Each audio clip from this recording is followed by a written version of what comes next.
The pen stroke on paper shouldn't have been louder than the jazz filtering through Il Gabbiano, yet Kira felt every scratch like thunder as she circled 3 vital warnings on the Mafia boss's bill. Her hands trembled imperceptibly, years of waiting tables masking the terror crawling beneath her skin. The man they called the gentleman sat in his usual corner booth, back to the wall, eyes on the door, a creature of precise habit who never spoke more than necessary. His presence reorganized the very molecules of the restaurant, making even the silverware sound different when he dined. The waitstaff had developed an unspoken choreography around his visits. Freshly polished glasses, premium spirits kept in reserve, menus presented without fingerprints. Even the chef prepared his rare steak with ceremonial focus, knowing the gentleman could sense imperfection without tasting it. Other diners unconsciously lowered their voices when he entered, an instinctive deference to power they couldn't name, but inherently recognized. Children stilled their restlessness, sensing something predatory beneath the civilized veneer of tailored suits and perfectly knotted ties. Kira had earned the right to serve his table through sheer observational precision, remembering his preferences for bottled water at precisely 58 degrees, bread served without olive oil, wine poured exactly 2 fingers from the rim. No request ever needed repetition, no dissatisfaction ever expressed. His hands fascinated her most. Manicured, steady, capable of signing million-dollar contracts or delivering silent death with equal efficiency. She'd seen those hands leave tips arranged in perfect geometric precision, bills aligned as if measured with instruments rather than placed by human touch. Kira tucked a strand of dark hair behind her ear, surveying the restaurant's warm amber lighting that cast long shadows across polished wood and white tablecloths. The humidity of Savannah seeped through the windows, despite the aggressive air conditioning, making the space feel both luxurious and suffocating. The river glinted like oil beyond the wrought iron balconies, its dark surface occasionally catching the reflection of passing boats and distant lights. Thursday nights at Il Gabbiano meant the gentleman's quiet dinner, always followed by espresso, always ending with a generous tip and a curt nod.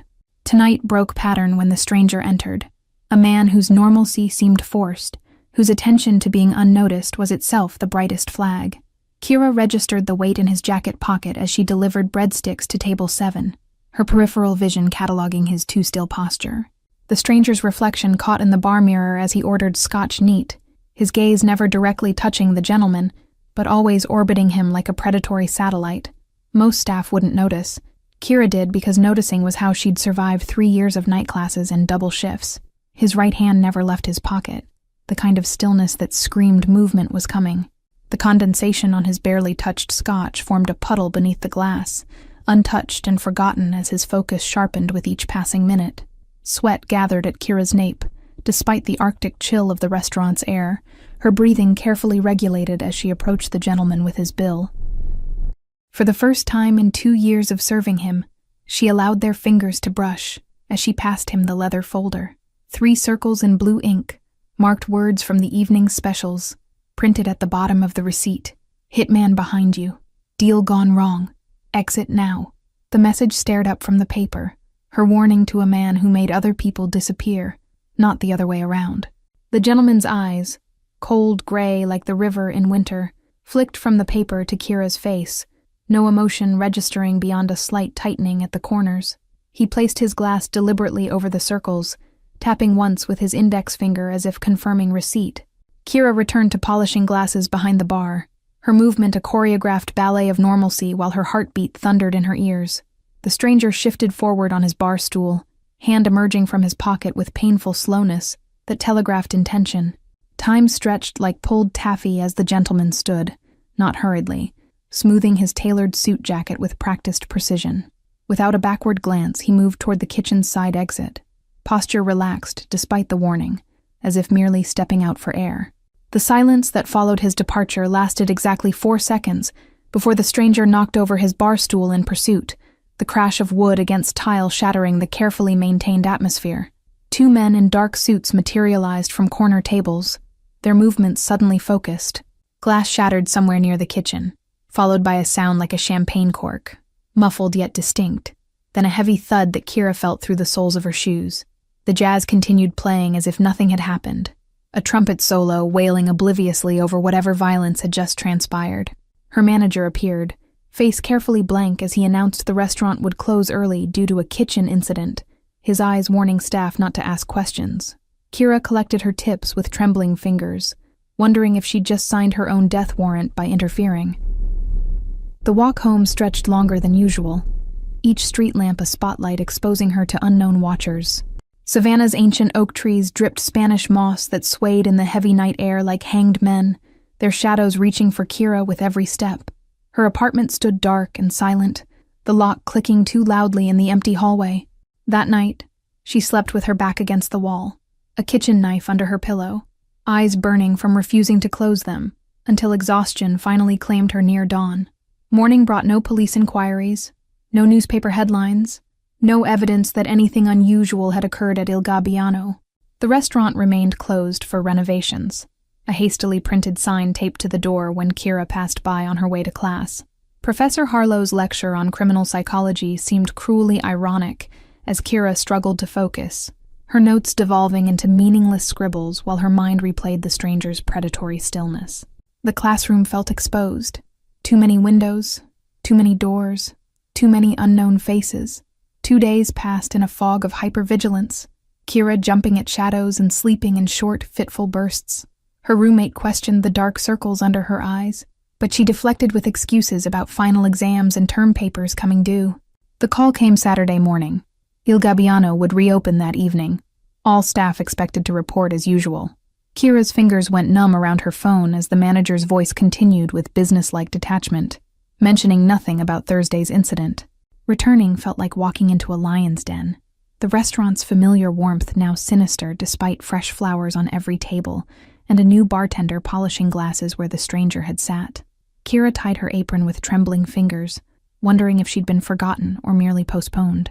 The envelope appeared in her locker during her break, cream-colored paper with her name written in elegant script. No return address, no explanation. Inside lay a small black box and a note that read only, "You saw what others missed. For protection when needed." The box contained a silver keychain, heavy and cool against her palm, engraved with a single letter, G. Its weight suggested purpose beyond decoration, its presence a message she couldn't fully decipher but instinctively understood. Acknowledgement and debt combined. Another server whispered that the gentleman's table had been reserved again, her eyes wide with the unspoken question of what happened 2 nights ago. Kira arranged water glasses with mechanical precision, her reflection fragmented across their surfaces like her scattered thoughts. When he entered, alive, unharmed, immaculate as always, the restaurant's ambient noise dipped momentarily before resuming at a higher pitch.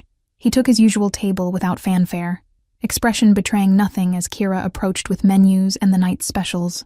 Recognition flashed between them like silent lightning, a current of understanding that needed no words. Kira poured his water without meeting his eyes, yet feeling his gaze trace the outline of her face with an intensity that stole her breath. The restaurant's other patrons remained oblivious to the invisible thread connecting Waitress and Mafia boss, their casual dinner conversations creating a symphony of normalcy that disguised the dangerous undercurrent. Kira moved between tables with practiced ease, her body operating on muscle memory while her mind calculated survival odds. Gregory's bodyguards had doubled in number since the incident, strategically positioned throughout the dining room in patterns only a trained eye would recognize. They communicated through micro-expressions and subtle hand gestures, a silent language of protection and vigilance that fascinated Kira's academic mind. The restaurant itself had transformed in Kira's perception. Once simply a workplace, now a chessboard where powerful pieces moved according to rules she was just beginning to understand. Every entrance represented vulnerability, every mirror a tactical advantage, every kitchen knife a potential weapon. Her textbooks on criminal organizational structures suddenly came alive in 3 dimensions, theories manifesting in flesh and blood before her eyes. The hierarchical positioning of Gregory's men, the deference shown by other suspected associates, the carefully maintained buffer zone around his table, academia made real in terrifying clarity. His voice, when he finally spoke, surprised her with its warmth, low and cultured, nothing like the cold businessman she had imagined. "The veal scallopini tonight. Would you recommend it?" he asked, a question that seemed to carry weight beyond mere dinner options.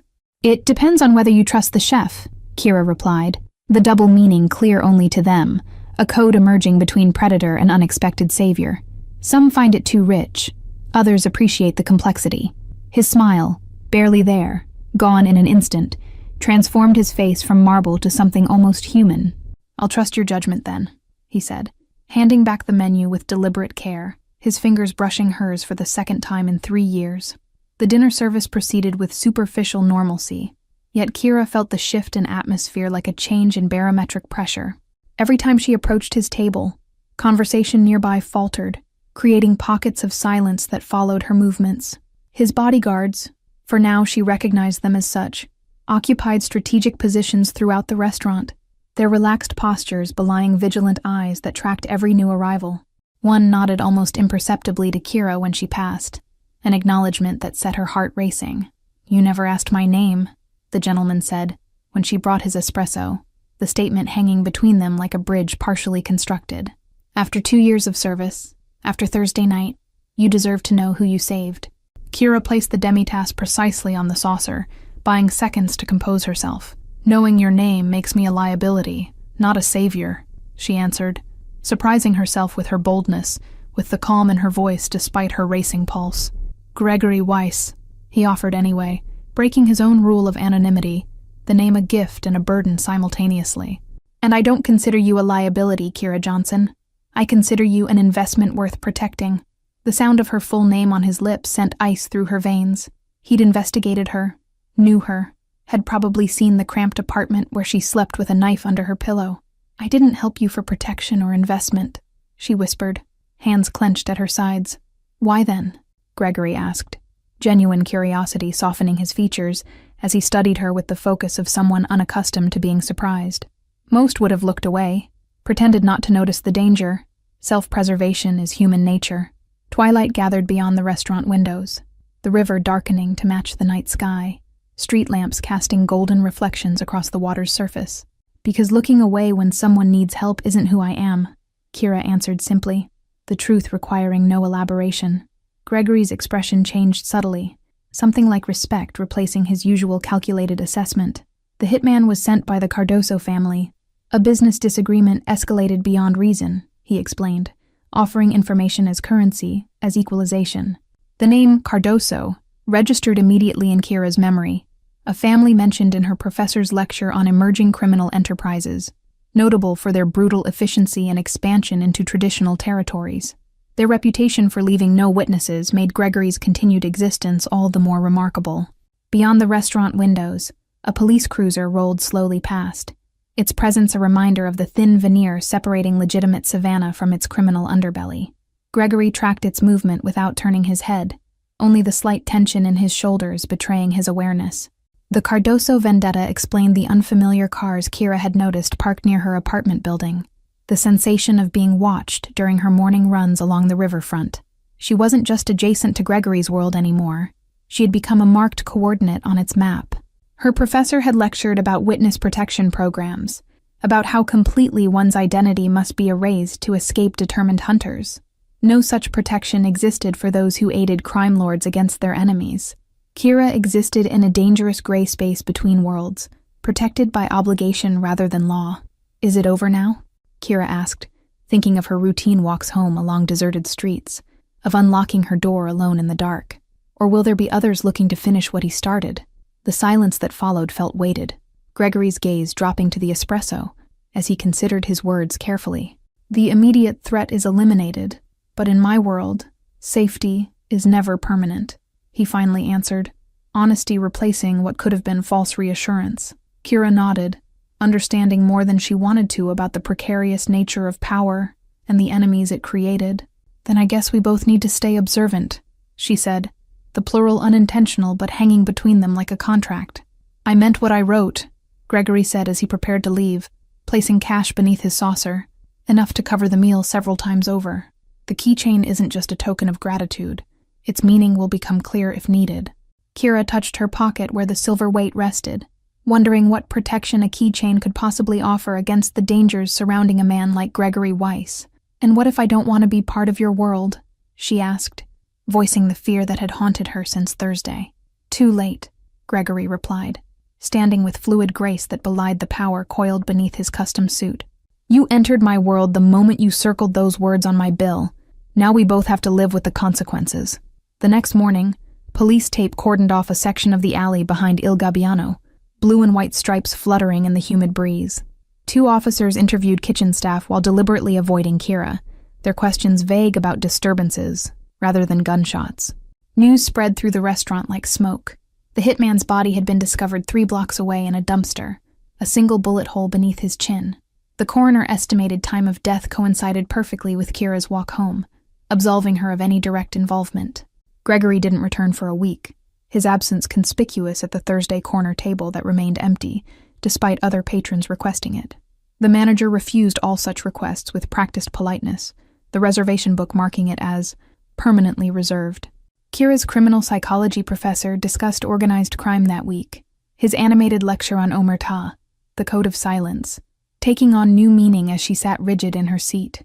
Those who break silence rarely survive to regret it, he emphasized, unaware of her personal experience with the concept. Her roommate commented on the silver keychain that never left Kira's possession, curious about the lone initial that matched no one in her life. Just a gift from a customer, Kira explained, the partial truth easier than explaining how she'd become entangled with a mafia boss. Sleep came easier now. The knife returned to the kitchen drawer, as Kira discovered a strange sense of security in Gregory's absent protection. Her apartment building had a new maintenance man, who seemed unusually vigilant about checking exterior doors and security cameras. Whispers about the kitchen incident gradually faded as Il Gabbiano's patrons returned to their normal routines, the temporary closure dismissed as renovation rather than crime scene cleanup. Only Kira noticed that the new flooring behind the bar replaced precisely where the hitman had stood. The university semester advanced toward finals week. Kira's attention split between examinations and hyper-awareness of her surroundings. She'd catch herself studying reflections in windows, cataloging strangers' hand positions, noting exits, Gregory's world infiltrating her student life. One evening, walking home from late-night study, she spotted a sedan following at a discreet distance, its headlights dimmed, pace matching hers. Rather than fear, Kira felt a bizarre comfort, recognizing the same car that often appeared when she worked closing shifts.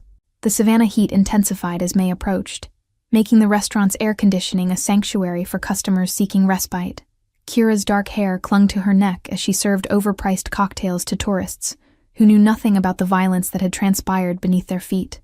A local newspaper ran a small article about underworld tensions in the historic district, mentioning anonymous sources claiming territorial disputes between rival organizations.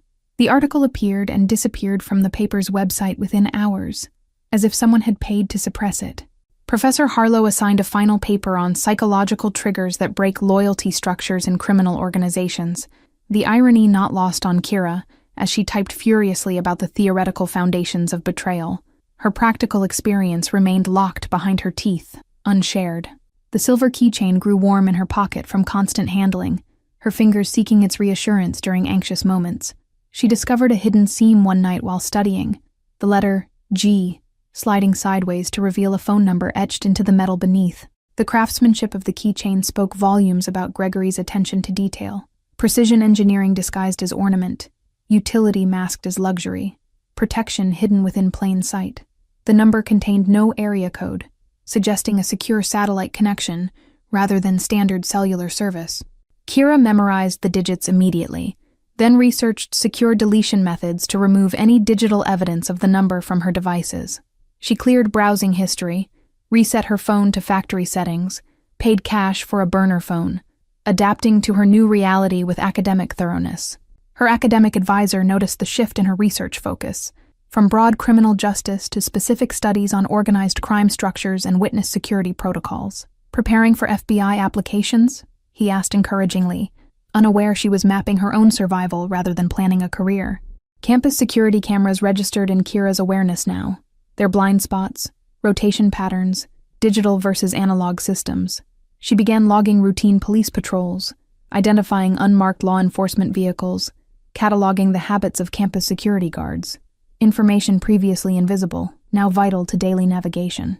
Detective Walsh appeared at her apartment door unannounced, his badge flashing in the hallway light as he asked seemingly casual questions about her work schedule. Just following up on reports of suspicious activity near Il Gabbiano, he explained, eyes searching her face for signs of knowledge. I'm just a waitress working through college, Kira said, with practiced innocence, the lie forming easily on her tongue as she clutched the keychain in her pocket. Nothing suspicious happens in fine dining, except maybe charging $30 for pasta. Gregory returned on the first Thursday of May, the restaurant's atmosphere shifting the moment he crossed the threshold. He brought summer thunderstorms with him, lightning illuminating the river in strobing flashes as he settled into his corner booth, eyes finding Kira immediately. "Your finals must be approaching," he observed when she brought his usual whiskey. "Neat. Criminal psychology, wasn't it?" The casual reference to her academic life sent prickles down her spine, his knowledge of her extending beyond what she'd ever shared. A small leather portfolio appeared beside his plate midway through the meal, pushed toward Kira without comment or explanation. "Your tuition for next semester," he said, when she hesitated to touch it, "considering you might need to reduce your hours here." "I don't want your money," Kira whispered fiercely, hands clenched around her serving tray, the weight of obligation heavier than any financial burden. "I didn't help you to become indebted to whatever this is." Gregory's expression remained impassive, though something like amusement flickered in his eyes. "It's not charity, it's investment. In talent, in potential, in someone who sees what others miss," he explained, his voice low enough that only she could hear. The portfolio remained untouched as Kira served his espresso, the tension between them thick enough to cut. "Education should never be compromised," Gregory continued, "especially for someone smart enough to save a life with 3 circled words." Lightning cracked again outside, closer this time, thunder following almost immediately as rain began lashing against the windows. "The scholarship committee will contact you next week," he added. "Completely legitimate. No connections to me that anyone could trace." Kira's criminal justice courses had taught her about money laundering, about shell corporations and front organizations that sanitized blood money. "How many strings come attached to this generosity?" she asked, the question sharper than intended.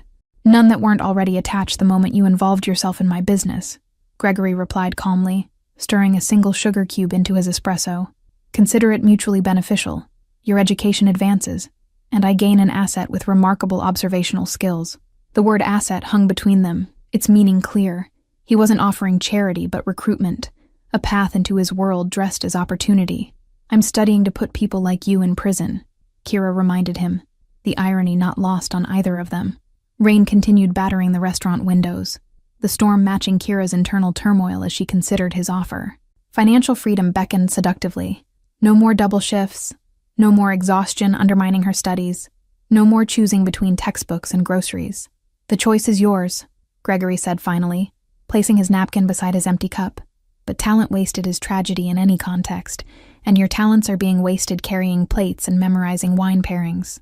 His bodyguards materialized as he prepared to leave, one opening an umbrella, while another scanned the rain-soaked street through the window. "I discovered the hitman wasn't working alone," Gregory mentioned casually, though his eyes conveyed the gravity behind the statement. Kira's blood froze despite the restaurant's warmth, understanding immediately that danger hadn't passed but merely paused. "The Cardoso family doesn't forgive easily," Gregory continued, buttoning his suit jacket. "Neither do I, which is why their accountant vanished last week." The portfolio remained on the table as Gregory departed, the leather corner darkening from raindrops blown through the momentarily open door. Kira slipped it into her apron pocket during cleanup, the weight of decision heavier than its physical presence against her hip. Finals week arrived with relentless intensity. Kira's apartment transformed into a fortress of textbooks, highlighters, and empty coffee cups.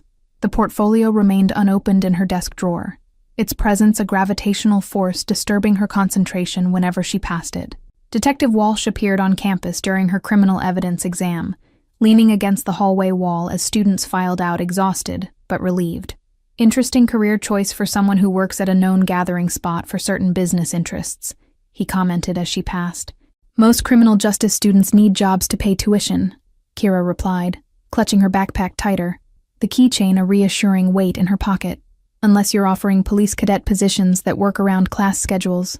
The detective's laugh held no humor, his eyes never leaving her face as students streamed past.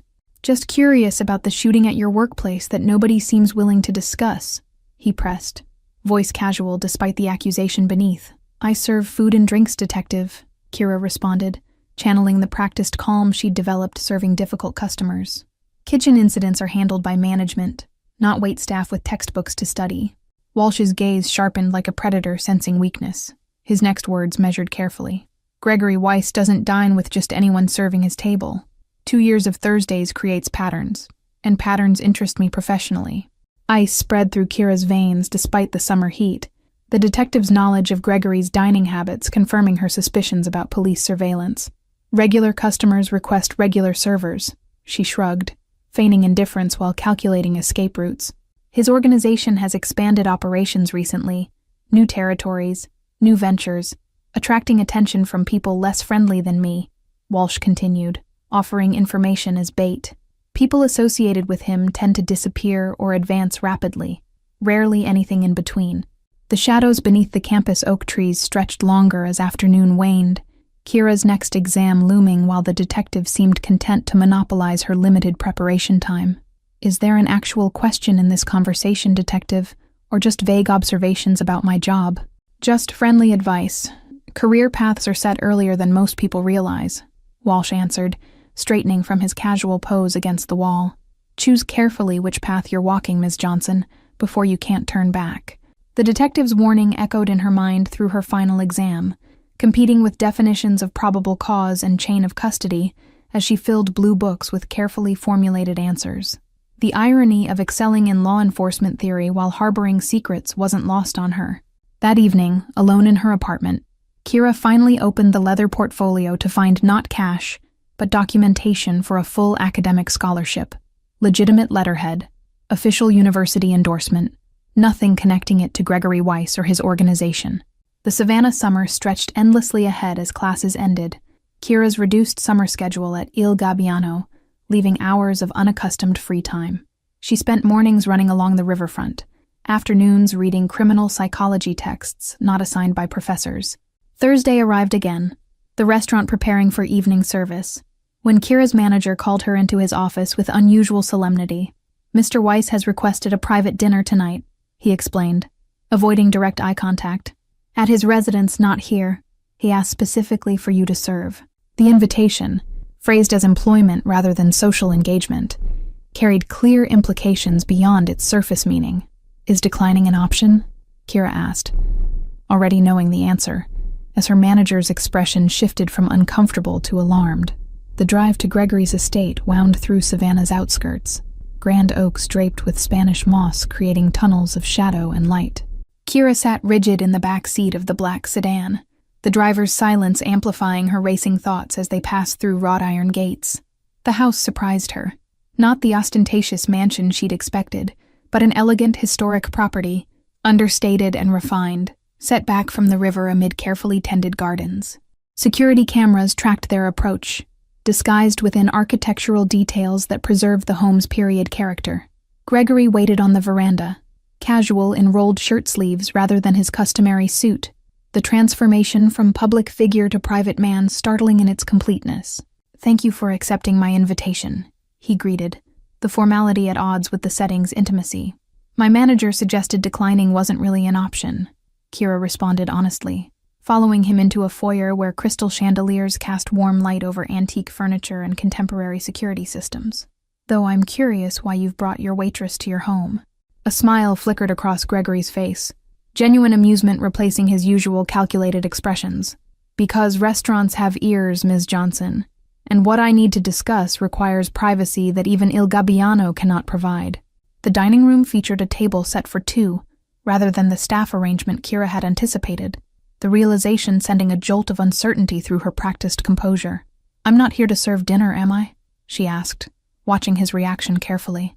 You're here because Detective Walsh has been asking questions about you specifically, not just about Il Gabbiano or me, Gregory explained, motioning her toward a chair that his housekeeper pulled out. His interest suggests information leaks I cannot afford.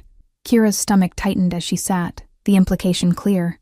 Suspicion had fallen on her despite her silence.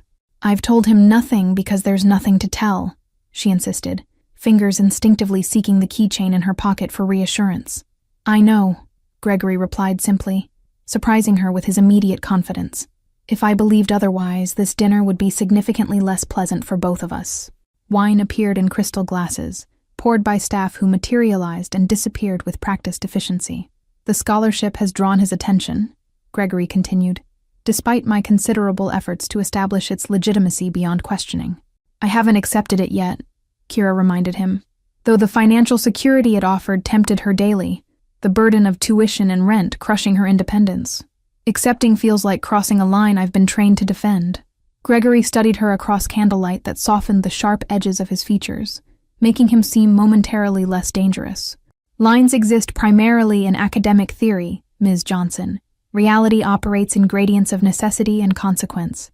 A chef appeared with the first course, the presentation worthy of Il Gabbiano's finest offerings, though Kira's appetite had vanished beneath the weight of conversation.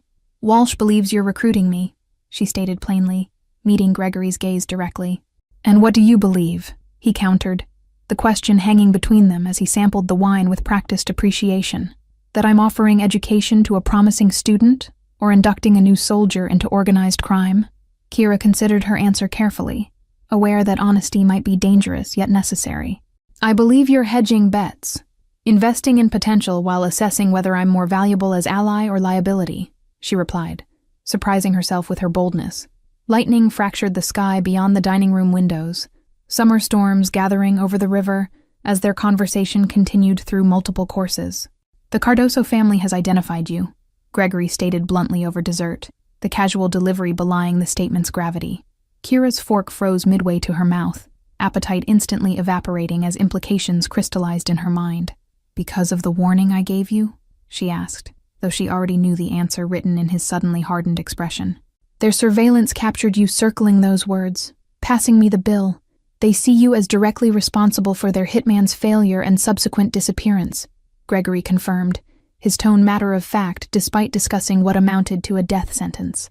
The silver keychain seemed to burn against Kira's thigh through her pocket, its purpose suddenly, terribly clear. The number inside, it's for when they come for me, she realized aloud, watching Gregory's expression for confirmation.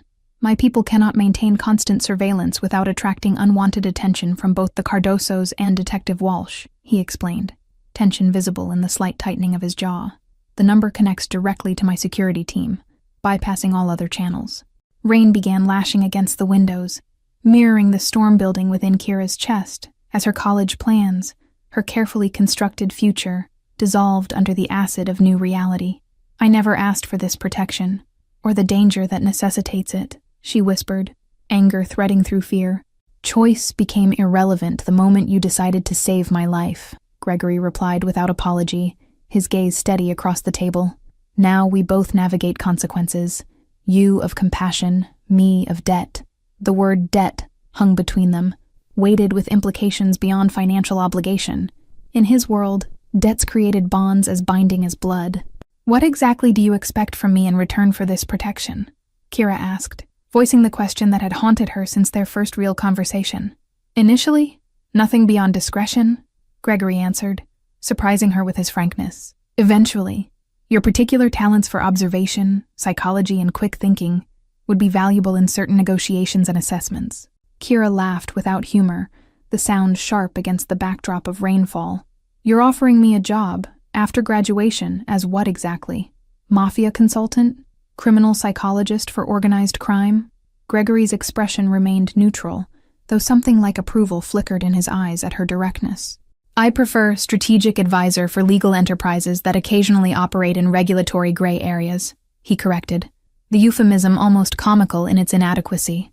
The rainfall intensified, sheets of water obscuring the view beyond windows that Kira suddenly realized were likely bulletproof. And if I decline this career opportunity? She asked, already suspecting the limitations of her choices.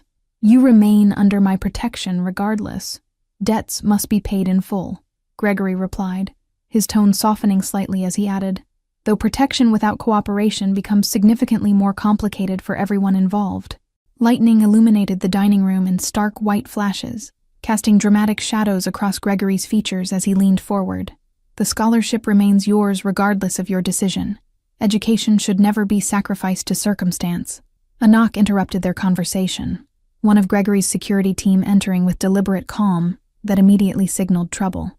Sir, there's movement at the perimeter. 3 vehicles approaching from the south access road, he reported, professional despite the obvious threat. Cardoso's men, Gregory stated rather than asked, rising smoothly from his chair with practiced efficiency. Sooner than anticipated, though not entirely unexpected given recent developments.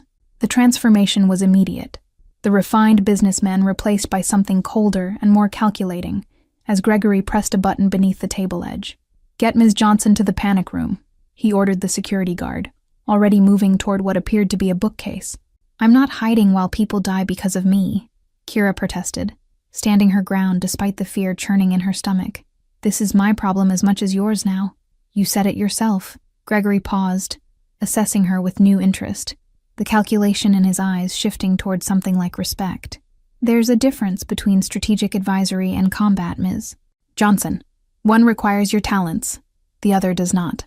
The bookcase slid sideways to reveal a monitoring station, displaying security camera feeds from around the property. 3 black SUVs had stopped just beyond the gate, men in tactical gear deploying with military precision along the perimeter. "They're not here for a negotiation," Gregory observed calmly, removing a handgun from a hidden compartment and checking it with practiced efficiency. Cardoso finally decided to handle matters personally. That's him in the center vehicle. Kira's criminal psychology training kicked in as she studied the monitors, noticing patterns in the attackers' movements. "They're setting up a standard perimeter breach. Textbook approach for a target presumed to be in a fixed location," she analyzed aloud, surprising both Gregory and herself. His eyebrow raised slightly, reassessing her potential usefulness in the current crisis. 8 men, likely more in the vehicles, against my 5 on-site security. Challenging odds even with home advantage, he calculated, reaching for a secure phone. "You need a diversion, something to disrupt their pattern and force them to adapt to unexpected variables," Kira suggested, mind racing through scenarios from her tactical response coursework. "They're expecting resistance from security, not from within their own operation." Gregory's expression shifted from skepticism to interest as he gestured for her to continue, the respect in his eyes growing as she outlined a counterintuitive approach. "Walsh has been monitoring your property. Have security alert him anonymously about armed intruders. Involving police creates complications I typically avoid," Gregory replied, though his tone suggested consideration rather than dismissal. Though Cardoso's exposure to law enforcement would certainly disrupt his current standing with the commission. Rain continued battering the windows, as security feeds showed the intruders advancing toward the house, using landscaping features as cover. "We have approximately 3 minutes before breach," the security chief reported, awaiting final instructions. "Make the call," Gregory decided, his eyes never leaving Kira's as he gave the order. "And activate Protocol Exodus. We'll funnel them toward the east wing while extracting through the tunnel system." The next moments blurred into controlled chaos, security teams executing precise maneuvers, while Gregory guided Kira through hidden passages beneath the historic home. "The river access was built during Prohibition," he explained, as they moved through narrow brick corridors, illuminated by emergency lighting. They emerged into a boathouse where an unmarked vessel waited, engine already humming in readiness, just as police sirens began wailing in the distance. "Your suggestion may have saved lives tonight," Gregory acknowledged as they boarded, the security team securing the perimeter. The boat slipped into the storm-churned river as flashing lights appeared at the main house, Detective Walsh undoubtedly discovering an operation larger than anticipated. "What happens now?" Kira asked, rain soaking her clothes as they accelerated away from shore. Gregory studied her with new consideration, the dynamic between them fundamentally altered by her active participation in their escape. "Now we negotiate new terms. You've graduated from asset to ally tonight, which changes everything." The rain-soaked clothes clung to Kira's skin as reality crystallized around her. Criminal psychology had become more than academic pursuit. It had become survival strategy and unexpected career path. Her professor's warnings about ethical boundaries seemed quaint now, theoretical concerns washed away by practical necessity. Lightning illuminated the retreating storm clouds, nature's violence giving way to calm in perfect parallel to their night's journey. "The Cardoso family will regroup, reassess," Gregory explained, his tactical mind already mapping contingencies. "But Walsh's involvement complicates their approach. Criminal organizations fear law enforcement attention more than rival action." The marina staff maintained professional distance, their eyes carefully averted as Gregory and Kira disembarked, another indication of his influence extending beyond his immediate circle. No questions asked, no assistance offered without explicit request, no acknowledgement of unusual arrivals during pre-dawn hours. Savannah's historic skyline emerged from darkness as sunrise progressed, the city's beauty unchanged, despite the underground war being waged within its boundaries. Kira recognized the duality with sudden clarity, the visible world of tourists and commerce layered over invisible networks of power and obligation that truly dictated the city's functioning. Dawn broke over the Savannah River as they docked at a private marina miles downriver, the storm finally passing to reveal clear skies that promised summer heat. "Your education continues next semester as planned," Gregory stated as they disembarked, with additional practical instruction in strategic assessment and crisis management. Kira watched the sunrise color the water gold and crimson, her former life as just a waitress and student impossibly distant now. "I saved your life with 3 circled words," she said quietly, "and tonight you repaid that debt by saving mine."